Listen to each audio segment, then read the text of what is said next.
تنوي إدارة برشلونة تقديم عرض جديد لنجمها الأرجنتيني ليونيل ميسي مباشرة بعد عودته من الإجازة. وذكرت صحيفة موندو ديبورتيفو أن العقد الجديد سيمتد إلى غاية 2021 تاريخ تدشين الملعب الجديد كامب نو. يذكر أن العقد الحالي للاعب ينتهي عام 2018 ويضم شرطا جزائيا حدد في 250 مليون يورو.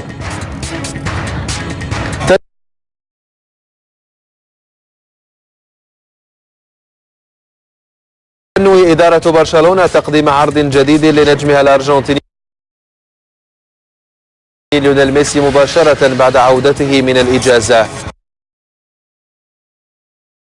وذكرت صحيفة موندو ديبورتيفو أن العقد الجديد سيمتد إلى غاية 2021 تاريخ تدشين الملعب الجديد كامب نو. يذكر أن العقد الحالي للاعب ينتهي عام 2018